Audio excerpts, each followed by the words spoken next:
Anaka ini sudah mulai batuk-batuk atau apa ya? Nah, karena itu nanti penjelasan lebih detailnya tentu dari FVMBG di kaki Gunung Ranaka pos pemantauan. Apa korelasi antara erupsi gunung berapi dengan BMKG? Lebih tepatnya dengan bidang meteorologi.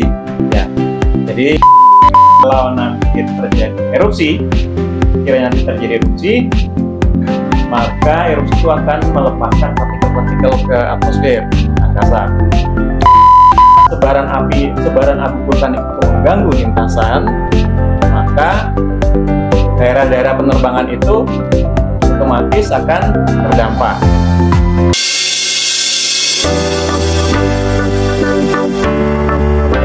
Anaka atau Anak Ranaka yang dikenal dengan sebutan Namparnos, gunung berapi aktif di Kabupaten Manggarai, Flores, dikabarkan statusnya naik satu level dari level normal ditetapkan menjadi level waspada. Ini dilansir dari siaran pers Badan Geologi, Kementerian Energi dan Sumber Daya Mineral awal Desember 2024 lalu. Aktivitas gunung berapi ini dikabarkan mengalami peningkatan mulai 3 Desember 2024. Bagaimana antisipasi yang dilakukan Badan Meteorologi, Klimatologi, dan Geofisika Kabupaten Manggarai usai keterangan pers Badan Geologi ESDM beredar luas di masyarakat, khususnya berkaitan dengan antisipasi dini terhadap keamanan moda transportasi udara yang melintasi wilayah Flores dan sekitarnya. Berikut petikan percakapan khusus dengan Kepala BMKG Kabupaten Manggarai, Deki Hermawan, di ruang kerjanya di Ruteng 2 hari yang lalu. Ya, Smart Netizen, saya saat ini berada di depan kantor Badan Meteorologi, Klimatologi, dan Geofisika Kabupaten Manggarai di Kota Ruteng. Saya coba untuk mengkonfirmasi mengenai dampak dari potensi erupsi yang dikabarkan luas 1 hari belakangan ini, yang kemungkinan bisa terjadi di Gunung Anak Ranaka atau Anaka, yang jaraknya tidak terlalu jauh dari Kota Ruteng. Nah, seperti apa gambarannya? Saya akan bertemu dengan Kepala BMKG Kabupaten Manggarai, Pak Deki Hermawan, untuk meminta konfirmasi terkait dengan kalau saja terjadi erupsi. Erupsi tidak berharap, tapi kalau toh terjadi, maka antisipasi apa yang akan dilakukan khususnya oleh lembaga BMKG yang ada di Kota Ruteng. Saksikan tayangannya di Floresnet TV. Jangan lupa like, comment, subscribe, and share channel YouTube Floresnet TV. Bye-bye.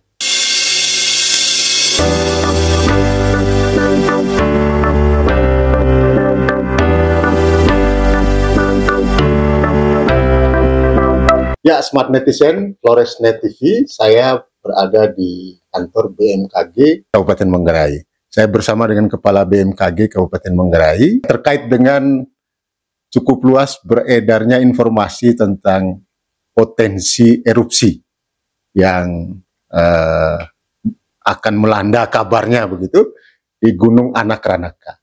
Anaka, ini gunung yang pernah erupsi pertama kali di tahun 1987. Saat pertama kali saya mulai kuliah di Bali. Jadi dari kampus Bukit di Jimbaran itu kami memonitor lewat radio saja perkembangan. Nah, saat ini ternyata ada informasi bahwa Anaka ini sudah mulai batuk-batuk atau apa ya. Nah, karena itu nanti penjelasan lebih detailnya tentu dari FVMBG di kaki Gunung Ranaka pos pemantauan. Nanti akan bergerak ke sana, tapi sebelumnya saya coba dulu ke BMKG. BMKG juga punya kaitan ya, Pak ya. Nah, mungkin bisa dijelaskan seperti apa gambarannya, Pak? Ya, jadi tugas pokok dan fungsi BMKG kan di bidang meteorologi, klimatologi, dan geofisika. Ya, apa korelasi antara erupsi gunung berapi dengan BMKG? Lebih tepatnya dengan bidang meteorologi. Ya, jadi lebih tepatnya lagi meteorologinya lebih banyak berpengaruh ke meteorologi penerbangan. Benar, ya. Jadi kalau nanti terjadi erupsi, maka erupsi itu akan melepaskan partikel-partikel ke atmosfer, ke angkasa. Partikel atmosfer itu banyak, Salah satunya adalah sulfur atau belerang. Ya. Kemudian jenis lainnya adalah misalkan silika, kemudian pasir-pasir halus. Material ini berdampak kepada penerbangan. Nah, apa dampaknya? Jadi kalau misalkan material-material ini kemudian sampai masuk ke ruang pembakaran, ke turbin, maka dengan bisa mengganggu kerja mesin pesawat. Iya, dengan banyaknya partikel-partikel yang terhisap, dia bisa nanti pada saat proses penghisapan, kemudian di belakang dia bisa menumpuk dan menyebabkan penyumbatan, berpengaruh pada penyumbatan. Akhirnya akan mengganggu kinerja mesin dan dikhawatirkan itu akan berdampak pada kondisi keselamatan penerbangan. Nah, bagaimana kemudian partikel-partikel ini berdampak pada penerbangan, yaitu apabila kemudian dia tersebar luas. Kemudian bagaimana dia tersebar luas? Tentu dipengaruhi oleh arah dan kecepatan angin, serta ketinggian di mana partikel itu berada. Kalau dia berada pada ketinggian pada saat pesawat itu melintas kan, wah sangat berisiko ya. Betul. Nah, jadinya yang perlu kita ketahui sama-sama bahwa sebenarnya BMKG itu melakukan pemantauan pada setiap ketinggian lapisan angin. Gitu. Dari hasil pemantauan itu sebenarnya yang kita perlu tahu bahwa angin itu pada setiap lapisan ketinggian arahnya tidak selalu sama. Arahnya bisa berbeda-beda. Ya. Jadi misalkan angin nanti di lapisan 3.000 feet, kemudian di lapisan 5.000, lapisan 10.000, 14.000. Tidak sama itu. Arahnya bisa berbeda-beda, kecepatannya bisa berbeda-beda, gitu. Nah, pesawat itu kan juga punya lintasan, gitu. Nah, apabila nanti sebaran abu vulkanik itu mengganggu lintasan, maka daerah-daerah penerbangan itu otomatis akan terdampak. Nah, kemudian kita tahu arah dan kecepatan anginnya kemana, gitu. Maka kita juga bisa tahu arah dan sebaran abu vulkaniknya kemana. Meluas sampai seberapa jauh, di ketinggian berapa. Nah, kalau misalkan kita mengetahui itu, BMKG kemudian memberikan informasi itu, kemudian informasi itu juga disebarluaskan. Selain itu, BMKG juga berkoordinasi dengan Volcanic Ash Advisory Center yang di Australia. Jadi VAAC Darwin itu diberikan kewenangan untuk memberikan informasi terkait sebaran abu vulkanik di area yang menjadi kewenangannya. Salah satunya Indonesia juga. Indonesia dia punya kewenangan ya? Ya, jadinya ketika kita mendapatkan informasi abu vulkanik itu kemudian kita korelasikan juga dengan arah dan kecepatan angin, informasinya juga kita sampaikan ke VAAC Darwin, maka VAAC Darwin akan membuat proyeksi dalam 4 jam ke depan atau 6 jam ke depan, arah sebarannya kemana. Data dari kita dulu? Ya, betul.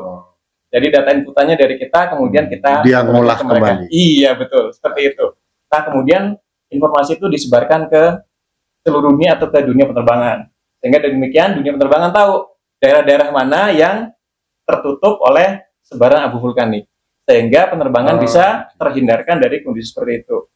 Nah, daerah-daerah yang mengalami sebaran vulkanik dan bandara-bandara itu kan mengalami penutupan. Dan ini terjadi di di bandara di Ruteng ini beberapa waktu lalu juga mengalami karena betul akibat dampak lewat Tobi, maka airspace atau ruang udaranya tertutup. Itu berapa lama kemarin tuh Pak?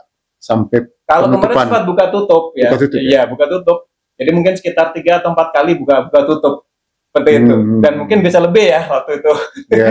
Jadi tergantung aktivitas abu vulkaniknya.